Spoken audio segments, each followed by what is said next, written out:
to The Issue here on your TV. I'm Mark Carr, and pleased to have with me today Deb Tymstra. Deb, welcome back. You know, isn't this fun? The new season and all. Well, it's my new season. You've been here for a little bit. I've done a couple of shows, but it's always nice to do a show with you. I know, we have such a good time. Yeah. Now, you have brought Detective Constable Kevin Harvey, and to talk about scams, particularly oriented to seniors, but these scams relate to everybody. But seniors in particular. Yeah, so just to give you a bit of background before I introduce Kevin, I actually over the summer have heard about several scams, and one of the big ones that we are going to talk about today is a romance scam, and romance scams are very, very heavily targeted towards our seniors and our single people who are lonely, and it's quite costly to seniors, well, to anybody who gets involved with them. So I thought, okay, you know what? I want to make sure that our viewers hear about these scams because they're petrifying. They're petrifying no matter what kind of a scam they are. So I think it's really important that we had someone who knows all about it, works every day with it, really, and we make people aware of how to handle it. Deb, CRA is a scam that's prevalent out there. Right. And you've brought a clip just before you introduce Kevin. Maybe we could play that clip to set it up for everybody. Right. Kevin gave me a clip of a CRA scam that if we can listen to it, then I'll introduce Kevin and we can talk about the clip. Okay. First saved message. This is the final notification call from the Investigation Department of Canada Revenue Agency. We tried contacting you several times, but you have ignored those messages. There is a legal case that has been registered under your name. I want you to get back to me on my department division number. This time if we don't hear a call from you, then we will have to transfer the case to the courthouse and get you arrested. So get back to me as soon as possible. Thank you. That's scary to hear that, and your heart starts to beat at twice the rate when you hear it's a CRA. Yeah, and I've heard this several times in my everyday life. As in accounting, I have a lot of calls from clients saying, "I got this call." Kevin, this is Detective Constable Kevin Harvey from the Halton Regional Police Services, and Kevin. Thousands of people get caught in these every single year. They do. As we enter tax season, we find that there's an increase in these calls happening to not only citizens of Halton region, but around Canada as a whole. Last year, we had approximately 3,000 calls to our fraud intake unit, specifically relating to the Canada Revenue Agency. And scams. Some people were just calling to let us know about those attempted frauds, but some people were actually scammed by them. It's scary, but what we like the public to know is Canada Revenue Agency doesn't issue arrest warrants. Right. If there is taxes to be paid, you'll be notified by mail by them, and they'll give you instructions on how you can pay them. What these scammers do is they prey on the fact that you are potentially going to be arrested, and they won't call you to tell you that in a legitimate circumstance you're going to be arrested. And certainly a police department, if there's a warrant for your arrest, we're not going to call you ahead of time to let you know that that warrant is in effect. But people get scared by the terminology that are used, and they oftentimes if they don't know that it's a fraud or haven't heard about it, they will pay that money. And unfortunately, once you pay the money that they ask for, it doesn't stop. They're going to keep asking for more and more money until you stop paying. And the losses might start off as $500, but they can go up to several thousands of dollars before people realize this is a fraud. And most of these are offshore. They most often originate. Yes, when we track the people that do have been victimized by these, and we do track the money, more often than not, it does end up offshore in some other country over in Europe. Right. So the one that we just heard actually kind of has gone down the line. So what typically would happen is you get a phone call, then you call this number, whatever the number is. They would tell you that you owe X number, thousands of dollars, hundreds of dollars, whatever it is.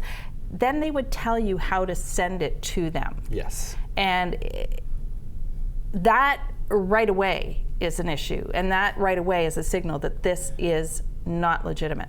So what should people do the second they get that phone call, regardless? I mean, it could be a CRA call, it could be. CRA does check up, but as soon as there's any kind of threat or request for your social insurance number or anything, that is the beginning of a scam. Correct. The first thing you'll notice with this one is when the CRA scam first started, it was an actual person that was calling you. Right. But what they've done now is technology's evolved. They've gone to these robocalls. So they're able to send that call out to many more people and then increase the likelihood that they're going to find a victim. Certainly if there is an arrest warrant for you, or if the CRA needs money that you haven't paid all of your taxes, they're not going to send it by way of a robocall. Right. If you do receive the robocall, hang up. Right. Don't call. Don't call them back at all. Once you call them back, you will get an actual person on the phone who's then going to tell you all about how much money you owe, and then they're going to be soliciting more information from you, social insurance number and things like that. What people need to understand is Canada Revenue Agency already has your social insurance number. If they're calling you, address, Yes. exactly, and so on. So these people will ask you to verify information that they already know. Well, they've called you. It's not your responsibility to verify information for them. It's their responsibility to verify it for you. Right. When you do get these, hang up, or if it's a voicemail message, ignore it. If you do actually have a phone number that you're able to write down before you delete it or before you hang up that phone, call into our fraud intake number and report that to us. Because we work well with the Canadian Anti-Fraud Centre, who works with CRTC, and we can have these telephone numbers blocked so they can't call Canadian phone numbers. Right. But we need the reports of those numbers in order to be able And to do there's that. the number that Anthony has put up on the screen for Right. us. So they can call that. Now, I got an email yesterday from Netflix. Oh, and that's a good one. And it says on the email, there's a problem with my credit card. Click here. And you know, I was about to click, and I went, no, I think I'll go into my account first. And I checked my credit card, and that was fine. So I went into my account, everything's fine there. Yeah. So here was somebody trying to defraud me by getting me to give information and click on it, and away you go. Yeah, and that's referred to as phishing, and it's when a scammer creates an email that looks very authentic. Netflix is a very popular video streaming service, so lots of people have it. So they will blast that email out to hundreds of thousands of people, and maybe 90% of those will actually have a Netflix account, and people will want to click that link. What we recommend for people is when you get these emails, if you're unsure, because Netflix will send you email, and your bank sometimes will send you email, but they're not going to have a link to log in.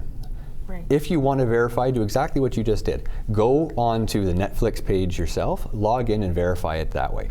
They are hoping that people will completely forget about any safety tips they've been given, and they're just going to click on that, and then what's going to happen is they're going to capture your login information. Now, people will think with Netflix that, okay, well, they're just going to access my Netflix account. But you hit the nail on the head. When you get into that Netflix account, what you're going to be having there is your credit card information. And that's what they're ultimately after. Yeah. They're not looking to watch some movies on your behalf.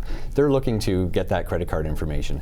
And then once they have that, then they can go do online shopping and things like that. So ultimately, the advice that we give to people is when you get these emails looking for you to click here to log in, 90% of the time that's going to be a scam. Yeah. So 100% of the time, go to the web page itself without clicking on that link and then verify that information. And that's the best way to handle it. Yes. There's actually an Amazon one going around right now too. Oh, is that so be aware of the Amazon one. Yes. That's most of the popular services. You'll see them for cell phone carriers, cable providers, through the banks, Netflix, of course. Crave TV is another video streaming one. All the popular ones that people use. They're going to, if they think that there's a potential for victimizing people, they're going to go that route and try it. And do you have any idea? Because some of these are, I mean, they look wonderful and they look legitimate. So how are people to determine that? I guess the best way to do it is to say it is a phishing expedition or a scam, and check it out as you indicated. Do that first. Yes. And assume that it's fraud until you verify it yourself. Yeah. Right. And verify it yourself by calling a number that you know to be a legitimate number for that service provider, or going to their legitimate webpage and logging in yourself there without going through using anything that's in that email itself. Right. And usually if you go to the sender and you kind of click on the sender, you're going to come up with some crazy email address, and it's just not going to make any sense. Exactly. Credit card fraud is huge. Yes. And there are a lot of phone calls actually coming out right now about credit cards and verifying information and so on and so forth. Let's talk a little bit about credit card fraud. What happens with the credit card frauds is the banks are getting very good at understanding what your spending patterns are, and they have investigators that will look into frauds. So if they believe that your card is being used outside of what your normal routine is, they will contact you to verify certain purchases. And that is what these scammers are hoping is going to happen. So they'll call you and they'll say they're from your bank or from your credit card, and there's been a number of fraudulent transactions on your account, and they're going to ask you to verify your credit card information to them. Well, if they're calling you, again, like I said, they have that information. So it's not your responsibility to verify it to them, it's their responsibility to verify for you. When you get those, I guarantee you the bank is more than happy to have you hang up the phone and you call them back at a number that's on the back of your credit card. And if it's fraud, they're going to say, we don't know what you're talking about, and they'll make sure you haven't given any information. If you have, they will take the steps to cancel that card and avoid any further transactions. But that is what they're looking for when they call you. That's the number one thing we are seeing with the credit card frauds. I guess the message really is in all of this, do not, under any circumstances, by email or by telephone, give out any personal information, which is a credit card, your birth date, your social insurance number, even your address, really. Yes, unless you have initiated that phone call. Relating to your social insurance number, there's no reason to give that out ever over the phone. Right. But dealing with credit cards, you might be legitimately calling a company to purchase something and giving your credit card number over the phone. Well, you've initiated that communication. It's when it happens the other way. When you're getting called and asked for your credit card number, that's when the red flag should start going up. But Detective Constable, last year around Christmas time, I got something on Facebook that seemed to be a really interesting deal. So I went, clicked on Facebook, came up, and it looked like a Canada Goose website. Yes.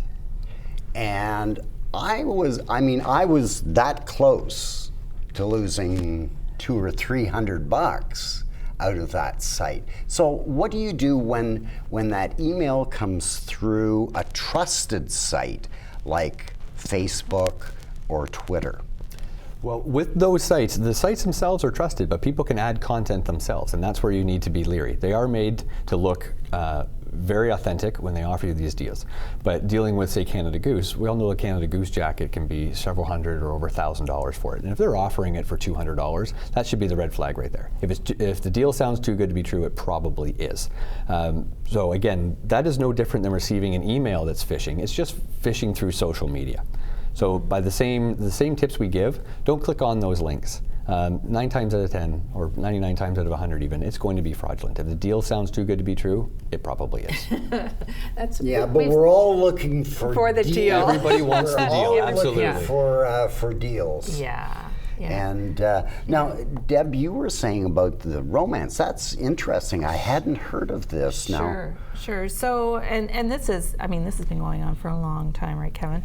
It's huge. It comes with every dating website, but sometimes it gets very personal. I want Kevin to kind of tell us more about it because I only know it from a couple of different circumstances, but. Well, online dating has become huge, and there are many online dating sites. Some are free, some are paid services. Some are geared specifically towards seniors, certain demographics. But ultimately, those websites, at least when you create a profile, you can be anybody who you want to be.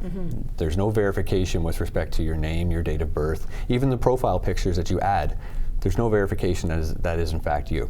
So what we'll see is somebody will create an online profile, and they might put a picture of an attractive man or an attractive woman, and they will describe their career as a doctor or a lawyer or some high income type profession. And they will reach out to somebody and spark up a relationship with them.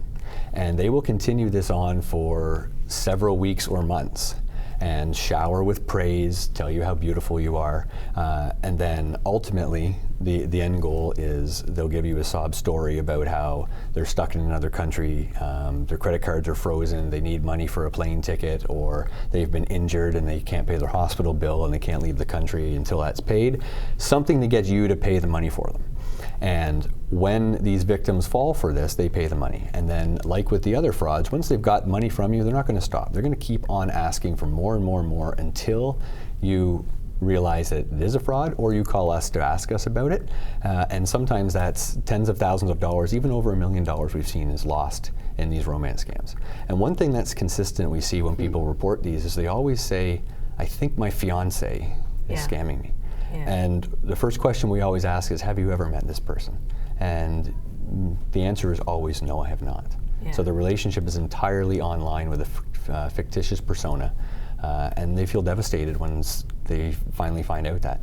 We would like people, before they send any money, when somebody asks you online, on the telephone, to send money, gift cards, or anything like that, to somebody that you've never met, call us. We would rather spend 30 seconds and hear the circumstance and tell you whether that's consistent with the pattern of fraud that we've seen or not, than have to spend months and months doing investigative time, and you're out several thousands of dollars or more. Right. So, and you're right. I mean, this can go on for months. It can actually go on for years sometimes. Yes. If everybody's really patient with the situation, and it can produce incredible emotional problems, support problems. You know, people who get caught up in this become truly engaged with that person, no pun intended, but truly engaged, and they become that person's future. And the personal experience that I know about, not for me, but specifically for a family member, is this has happened several times, and it is the love of their life. Yes. And they will do anything to get that person here. And it happens over and over and over again. Yes. So I want to put the phone number back up, and I would like to encourage all of our viewers to write this phone number down, because this is a very important number for you to check anything that you are the least bit concerned about. And even if inside of you don't want it to be true, please check it out. Call 905-465-8741. You don't have to feel ashamed or anything. This is your safety you're talking about, right? Absolutely, 100%. And that's our fraud intake line to report the frauds. But I'd like to say that any member of the Halton Regional Police Service can assist with this. So if you live up in Georgetown and you prefer not to make a phone call into us, you can walk into the local police station, whether it's outside of Halton as well, and tell the story. And you will speak with an officer that's very familiar with this type of fraud, and they'll tell you, this is something that we see. As well as I tell people, Google is your friend. If you are... Well, let's not go that far. Well, yeah. Google is there, and it's a wonderful service. It's a good resource. Yes. When you are questioning whether or not something is or is not legit, I always tell people you can go on Google. So you can Google CRA or romance. Add the word fraud or scam after that. So CRA fraud. And you'll see search results, and you'll start to see on various different forums or posts that have been put out by police departments, and you'll read the circumstances of it. And you'll see that sounds an awful lot like what I'm experiencing right now, and that should tell you that this is not legitimate. Right. So just add fraud or scam after your Google search. But even some of those web pages, you don't want to click on anything with those web pages, because who knows who put that web page up. Exactly. Anything that's on the internet, there is no verification process for that, so take everything with a grain of salt. But when you see somebody saying, I've been scammed by, and they'll give a name of somebody that's on a romance website, and they'll tell their story. And while it might not be the same picture or the same person that you're dealing with, the circumstances will be very similar. And I guess what I'm saying is you don't want to click here to give your story. No. You just don't want to click on anything on the internet. We have thought of it very much as friendly services that are offered to the public. And I think that's why we automatically feel comfort level when you receive an email or you go to a website. We're all very forgiving, and we want to think that these websites are legitimate. Yes. And that's just not the case. No. The most reliable website where your viewers can go to, which is the same resource that we as police officers go to, is the Canadian Anti-Fraud Centre. That is run by the Canadian federal government with assistance from RCMP, and they are up to date on the latest frauds and trends that are happening throughout Canada. You can report frauds through them, and then it'll make its way to the local police department for follow-up with. But I also give tips on all the various different types of frauds that are currently happening within the country. A very reliable website. It's run by the government, and it's who us as investigators, we rely on them quite heavily as well. Yeah. Kevin, there was one that was brought to my attention. Burlington Hydro and Oakville Hydro have been, I guess, door to door in Oakville, and in Burlington there has been phone calls from people saying they're a representative of Burlington Hydro. Do you have any information on that? Those may or may not be legitimate. Certainly if you are a customer of Burlington Hydro or Oakville Hydro, they would be calling you from time to time, whether they're offering you different rates or different services that they provide. But it might also be somebody who's claiming to be a representative of those companies as well. So it always falls back on for the advice that we give. If they call you, you can listen to what they have to say, but don't give them any information. Right. Call those companies yourself afterwards. If they're offering you a special promotional discount for a period of time, yes, absolutely they should know about it. And you can tell people, I don't feel comfortable talking about this on the phone, I'll call you back. And if they try and keep you on the phone and not want you to hang up, then that's a pretty good red flag that this isn't legitimate. Mm-hmm. Usually a reputable company who's calling you like that and you say, I want to call back and verify, they won't have a problem with you doing that at all. I experience that as part of my job all the time. I'll say I'm Detective Constable Kevin Harvey calling from Halton Police, and some people will say, sure you are. Especially after they've been defrauded, they're a little bit skeptical. So what we tell people, okay, that's understandable. Go to our webpage, the legitimate Halton Police webpage, call into our switchboard and ask for me by name, and then you'll be transferred to me. And then I'll pick up the phone and then we'll have that conversation. They've verified now who I am. And that's what we say. People shouldn't feel uncomfortable about doing that, should Absolutely not. We would prefer you do that, even when it's us. I mean, we know it's legitimate that we're calling you, but we like to see that level of skepticism from people and verify for themselves, because that's protecting them from becoming victimized. Mm-hmm.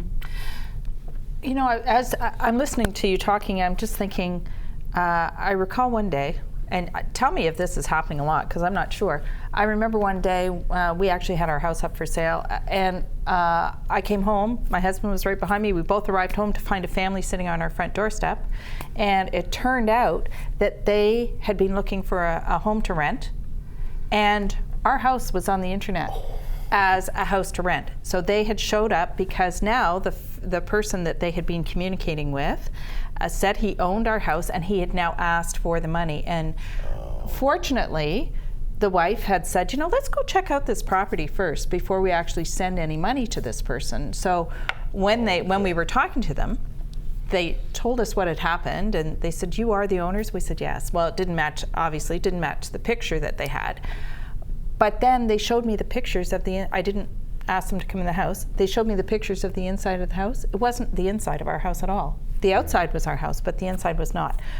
Again, it's another opportunity for people to reach out and grab people who are looking on a very personal level for something that is going to enrich their life. Exactly. And in that case, they'll offer the house for rent. Yes. Because when people rent a new apartment or a new house, you give the landlord first and last month's rent.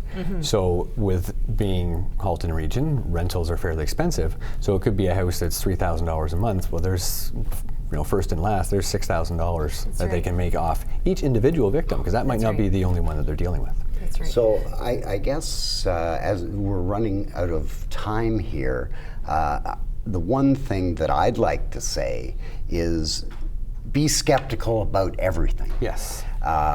Whether it's a phone call, whether it's on the internet, be skeptical.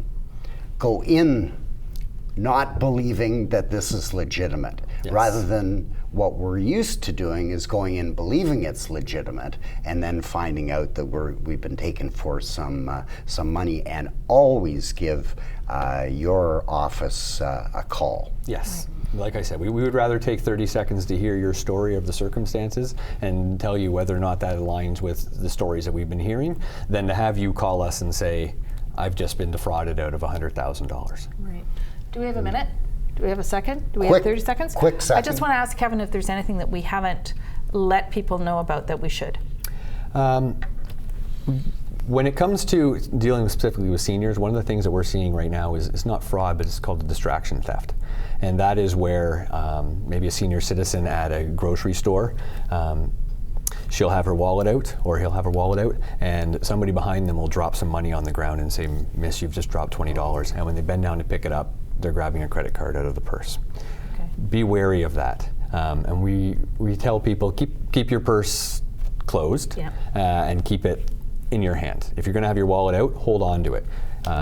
We see oftentimes, and I see it when I go grocery shopping, people will have their purse in their cart, and sometimes they'll walk 1 or 2 aisles over to pick up something that they've forgotten about, and meanwhile their purse has been left exposed in an empty aisleway. One quick thing that I have been told, never let, even in a restaurant, let that server take your card out of sight. Yes. All the restaurants now, or any business, but particularly a service industry where you're sitting at a table, they're going to have a wireless machine for you to do that credit card transaction. There's no reason for them to take it away.